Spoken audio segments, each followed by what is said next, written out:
Hello from the land of TV. This is King Cool. And welcome to the Toast Reviews. For those of you who don't know how this works, I watch a movie, I put something in the toaster, and I talk about it before my toast is done. And today, we're smack in the middle of 90s comic book movie month. And here's one we're doing today that I actually saw way back in the day on the VHS days. And was curious to go back to it and see how, if it held up at all. Because I remember seeming to like it at the time. A movie called Spawn, which is apparently the first comic book movie to star an African-American actor. And some people might be thinking, well, what about Steel? Wasn't that well, Steel got beaten to that by 2 weeks. This came out August 1st. Steel came out August 15th. You're probably wondering, why aren't you doing Steel? Is it in the penalty box? It's like, well, actually, I don't think it is. And also, it's not on Netflix, as far as I could find it. So, that's interesting. Not many actual just total blank spots. Like, not even that it says it's unavailable. It's not even on there. Maybe it just never got on DVD or something. I don't know. Anyway, today we're doing egg bagels. Don't these look a little toasted? I asked for it not toasted. It's squishy, like a non-toasted thing. I don't know what's up with that. I mean, it was in the fridge for a little bit. And I'm going to then put my sausage and egg back on it. Here we go. Okay. I remember watching Spawn when I was like a teenager on the thing. And I remember liking it enough. So, you know, it's about basically... One thing that surprised me at first is John Leguizamo, who plays the Violator, gets top billing over Michael Ian, what's his name? Michael Ian Black, that's that comedian guy. Michael Jai White, who plays Spawn. But then, and sort of think about it, you're like, well, the Violator is basically making everything happen. He's doing this double deal with this billionaire, like industrialist guy named Win, who's played by Martin Sheen. Yep. Michael Jai White went on to do The Dark Knight, and Martin Sheen went on to do The Amazing Spider-Man. So yeah. So I'll say this, like, and what it is that the Violator is playing both sides of the fence. He gets Spawn to be his leader in hell, and then when he brings him back to Earth, he's like, okay, now go kill Win. But he set it up so that if Win dies, he will set up all these bombs that will lay waste to all the life on Earth, which means that hell will have more minions to go to conquer heaven, basically. So I'll say this. This movie looks great. Just the way it's shot, nice deep blacks, just nice colors and everything. Because this was shot by Guillermo Navarro, who also shot Hellboy a few years later, and Hellboy 2, and some other stuff too. He's a great DP. This movie, but then the problem is, then there's the visual effects. Which, do you guys remember, like, things like the Lost in Space, which I think was 99 or 98, or even like Jar Jar Binks? And people are like, oh, Jar Jar Binks was not convincing. It's like, well, he was a hell of a lot more convincing than this.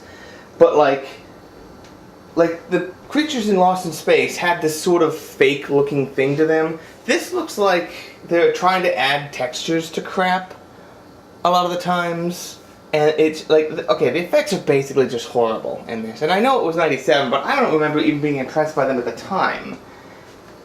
Did any of you guys ever play Shivers? The game from like 94? That's sort of what they remind me of. So...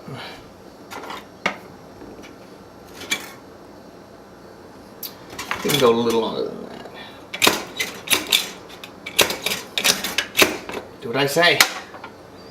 And it is sort of a, you know, it's, I tell you what, it's better than Green Lantern as far as like, hey, it's a movie about a guy who's learning how to come to terms with his whatchamacallit, you know, his powers. Because the Necro suit that Spawn wears lets him basically do whatever he wants. He can use chains and grab things and hurt people and make blades out of his body and all sorts of stuff. So he's, you know, does all this stuff. He says his cape can turn into crap.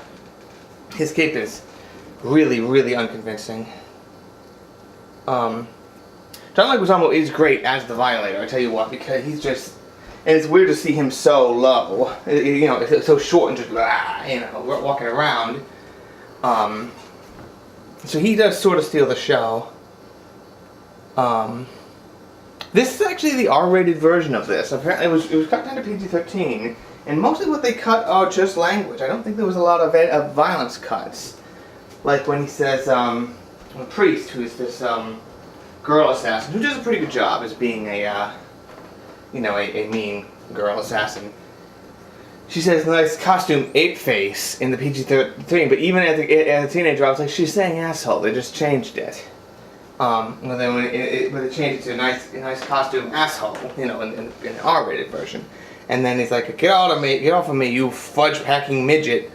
Instead he goes, "You foul-smelling maggot." And I'm like, I think that actually works better. I think foul-smelling maggot works better. And there's one point where he says, sounds like I'm glad I'm a midget, because he's right at like this girl's boob height. But then she says something else, which is a little too, I'm not going to say exactly what he says, but it's hard to make sense of it out of context. Spawn uses guns, and I'm sort of like, why does Spawn use guns? Can't he make anything? But alright. And also, one of his guns, okay, that's a little darker than I wanted. Okay, that's a lot darker than I wanted. Son of a bitch. When's the last time you've seen someone do this, huh? Okay, I have to get a mitt to hold it.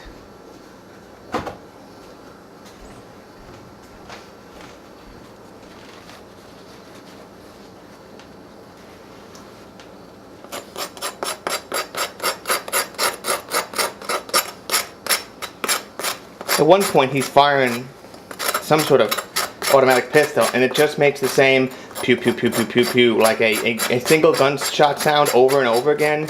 It's pretty unconvincing. And every kid in this movie is a good little kid. They're all like little angels. Some of the adults are jerks, but only in small bursts. So I'm happy I went back and checked this one out, because I did like it. I remember a great deal of it. But they cut out one of my favorite lines at the very, very end, when Wynn discovers he's been double-crossed by the clown. The clown goes, "What did you think you got that thing in your heart?" He has this thing in his heart that if it stops, it'll set off all the bombs. He says, "What do you think you got that for? Your perfect attendance?" Oh, I didn't change the camera angle. That was dumb. Y'all didn't even see me scratching that thing. Let's scratch this. That's what I was doing. He might have been like, "What is that noise? Why?"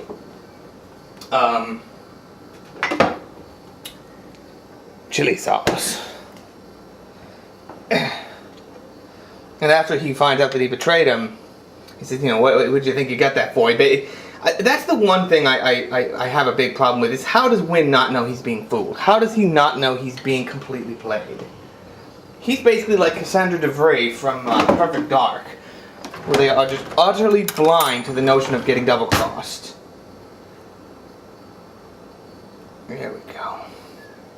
But then after he realizes he's been betrayed, he looks at this demonic clown and he mutters, "Can't trust anyone." I love that line. I know it's stupid. I love that line though. I was so bummed they cut it. They always make a joke about ER. Like, nah, the whole cast of ER couldn't put you back together. And I'm like, wow, ER, this is so 90s. Okay, do I recommend going back and looking at, if you want to see some terrible special effects and there is an animated series based on Spawn. Like, I never read the Spawn comics, even though I was reading comics in the 90s. I never read Spawn. Oh, you are so burnt. Not looking forward to this. But yeah, if you remember watching it, and if you remember as much as I did, like with Amo in a cheerleader costume, which it seems like it's just like, wouldn't this be funny? Hot. But anyway, that's all I got to say about this, pretty much. Ow. Thank you all for watching. This is King Cool. Drive home safe.